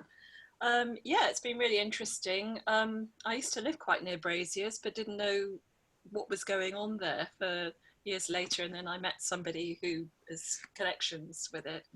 So I'd love to do a course in person there at some point. But I've been getting much more involved with my local community at grassroots level, which I think hopefully will help a bit with the, and also something called the Common Room, which is online. It was a physical group, and it's all about finding our purpose in our lives, and also a sort of anti-ageist thing, getting anybody and everybody and people across the globe together. So I think certain new technologies like Zoom has been fantastic, because I've been communicating with people from all over, and yeah, so I think we just need to communicate more. Brilliant. Thank you very much, Ruth. Thank you. This list is slightly shifting. You know how Zoom does, it changes things. But Peter, could we ask you for a last word, please? Yeah, no, thank you. This has been an excellent session to spark imagination, and this sort of discussion is absolutely vital. And thanks for Nicole and Braziers for arranging it. I think the thought that sticks in my mind is the one about speed and necessity of change, whether it's evolution, which is too slow, revolution, which we can't get people on board with, or crisis, which is the only thing that sparks real action. So the climate crisis, it hasn't actually occurred to most people, so I think we've got to spark a crisis in some other way, really. Okay, start a crisis, brilliant. Now we have the other Penny, please. Penny Pitty. Hello. Hello. Hello, Penny. Fascinating to be, if not exactly involved, witness to a Braziers discussion, because it's not something I've had an opportunity to get involved with for a long time. That might change in the future. So I now live in Wales, and I'm very glad that it rained this morning. Otherwise, I might not have got round to joining. Thank you very much. Thank you to everybody. Thank you. Now, lovely to see you, Penny. Lovely. So I'm missing out Nicole, because I think she should have the very last word. And that takes me to Lena. Just to say thank you, Nicole. I really sort of appreciated the talk, and thanks for the questions. It was really good to listen to everybody. I think for me, from my work, I see people struggling with kind of a sense of lack of meaning and really difficulties with kind of finding an identity right now as well. So I will kind of look forward to more discussions, hopefully, really around this. And I think it does link into this sense of grief that cannot be experienced and allowed fully yet, because the environment is not safe. We don't tend to grieve when we feel threatened. So it is quite complex, really, but I do look forward to future discussions as well. Thank you. Thank you. Lovely to pass the time of day with you, Lena. Lovely. Joe, are you there? Joe in the making. Hello. I'm going to have to make do with the recording, I think, because running around the kitchen, didn't hear much, and my connection here is awful. So, yeah, I look forward to that. Okay, excellent. Thank you, Joe. Thank you. And Devon, who I believe is an ex-student of Nicole's. Would you like to come in now? If she's there? She's written that she can't use a microphone or camera. Okay. So she wrote a little. So she's written a little stuff. Devon, thank you very much. We will, like Joe, we'll look at that afterwards. If I can find it, I'll read it out. Column. There are so many things that one might say, and I'm really grateful to Nicole for everything that she's brought. But my comment is that there seems to be, this morning seemed to have been closer to the original vision of Braziers than probably anything I've ever attended. So that's rather nice. Others may disagree, but that's the nature of braziers. Excellent. Thank you, Colin. Thank you. I've got Devon's comment. It's very simple. She said, thank you, everyone. So we are all thanked. Brilliant. That was Colin. I'm on to Claire. Which Claire? Claire, there you are. Yes, thank you to Braziers for hosting this incredibly timely and incredibly important conversation. It's not going to end. There's going to be so much to think about and talk about. My sense is that there's going to be a sort of plurality in the absence of one kind of overarching vision that we're all seeking or searching for in various ways. There may be lots of different ways that we will evolve or approach it in a kind of, not necessarily hedging our bets, but I think people will take different routes on whatever their bent is, and we still don't know where we're going to end up. So please, let's just keep talking, and thank you, Nicole and Braziers, for giving us the space to do that. Brilliant. Lovely. Okay. Thank you. And then we go to Chiara. Hi. Hi. Hi. Really thanks to everybody and to President. We can't hear you very well. Oh, sorry. I hope now you can hear my now. Okay. Thank you very much.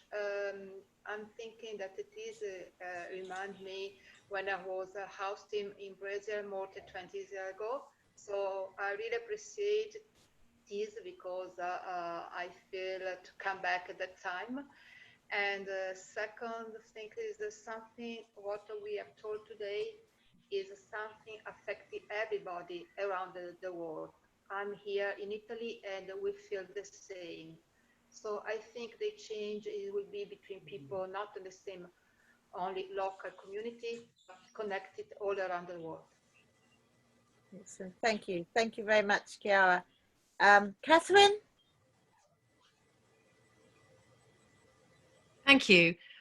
This has been great. I've really enjoyed it. It's been refreshing, and it's been great to hear so many of these things discussed in the absence of a kind of political drum beating, which I've heard a lot of over the last period of time, and some real questioning going on. The only thing which has been kind of come up a couple of times that I disagree with is any concept that the answer is in any form the state. That's the only thing I would disagree with. But everything else, I find either I completely agree with it or find it really useful to explore. So thank you. It's been lovely to connect in again with Braziers. I've always loved the energy of Braziers, right back to childhood. I think my father took me there when I was 6 or something. And it's always been weird and wonderful and really refreshing. So thank you, everybody. And thank you, Nicole. Okay, Anna? Thank you. Hello. Well, thank you very much. I'm always reminded why I've been wanting to come along to the Tuesday night. I can't remember the name of them now. Thank you. And a Tuesday is just terribly difficult for me because it's my busiest day at work, and I've always just gone, at about 8 o'clock. I missed it again. So thank you for reminding me why I've been wanting to go along and why I will really prioritise doing that the next time it's an opportunity to attend. You do always fill me with hope. I am going away now, going to pick up some projects that have been gathering dust since the start of the lockdown, and yes, thank you for giving me hope. Thank you very much for the inspiring words, and I look forward to that lovely list of references from everything I've been hearing about today, because I don't think my spider scribblings are going to tell me who I need to be looking at and reading. So thank you again. That's all. Thanks. Thank you. Thank you very much, and good luck with all your projects. And then I have Kitty. Yeah, hello. Actually, I would like to say thank you very much to everyone. Nicole and Catherine, it's been really interesting. But I've had some technical problems, so I'll just say thank you very much. Okay, well, lovely. Your questions were enlightening and good. Thank you. And then I've got Jean. Right. I too would like to say thank you to Nicole, and thank you to the organisers. I mean, this has been fantastic. I mean, I would really, really love to see everybody in the flesh all together, but since we can't do that, this has been a great substitute. The one thing that was I wanted to say, and I'll cheekily put it in now, when we were talking about critical thinking, try a scientific education.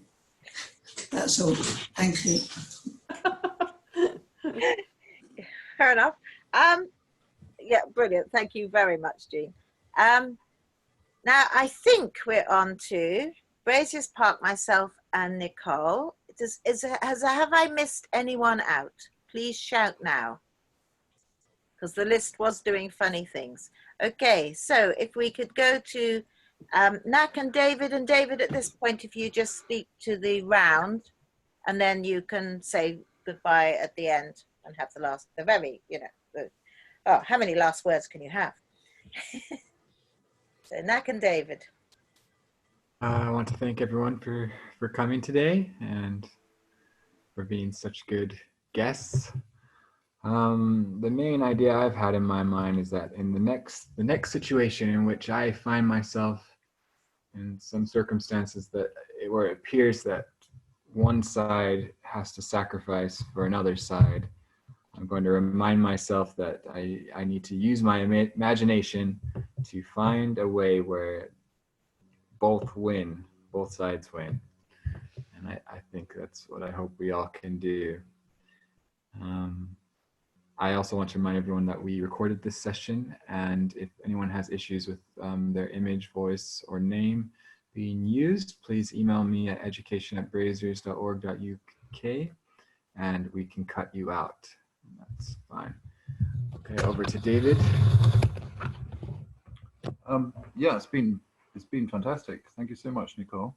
And I love the broad way you look at issues. You look at it from all kinds of different angles, and all kinds of different references. And I think that's such a good way in which to operate. But it takes huge range of mind to do that. I could never do that. There's too many different things to think about. I don't know how you manage it. And I just wanted to agree with Colin that this whole session has been, does seem like it's been very much in the original, remit of Braziers. It's responding to global challenges. It's a huge remit, but at least we're responding, at least we're thinking. Thank you so much. Thank you. Then myself and Nicole, and I would say thank you to everybody who has contributed with bits in the chat and pieces of information, and really good questions, a really good discussion. And the one I think that bugs me that hasn't come up is it goes back to Kitty and social media. So often you see this idea that people who don't come to the same conclusion as you are thick, in some way stupid.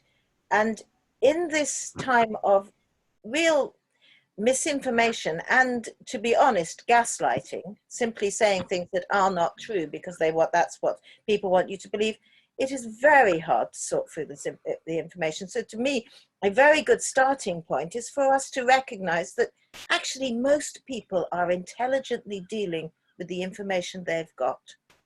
And we've got to change the information if we want to change their conclusions.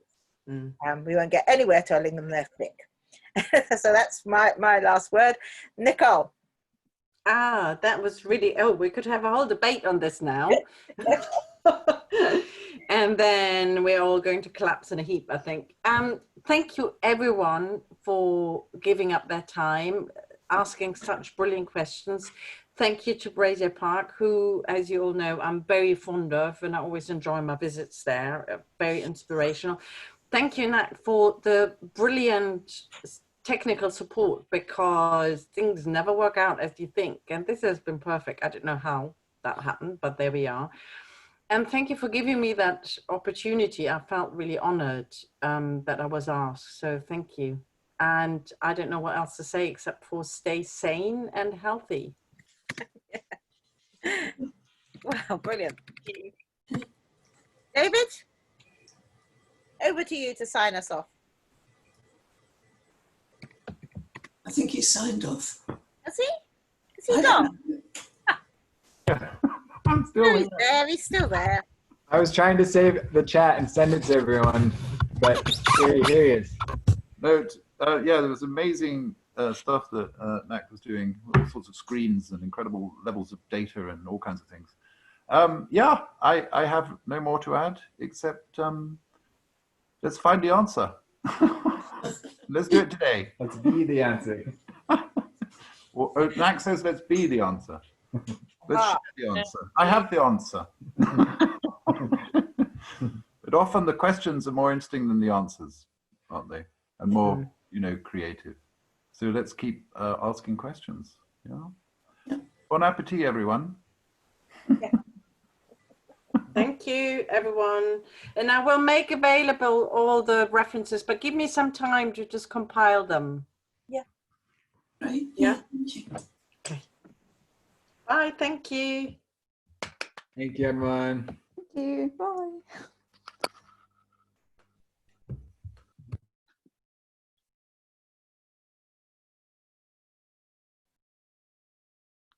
Thanks, Aggie. Thank you. Have we lost Nicole?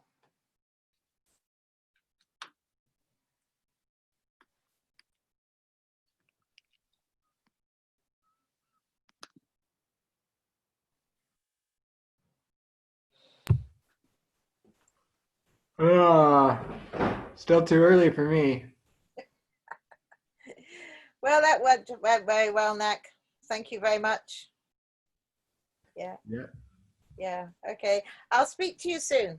Yeah, I think you did well. Thanks for being chair. I think it went really well. So thank you for convening that. It was good. Yeah. Good. Excellent. Right. See you all soon. Bye-bye. I hope, even if it's Zoom.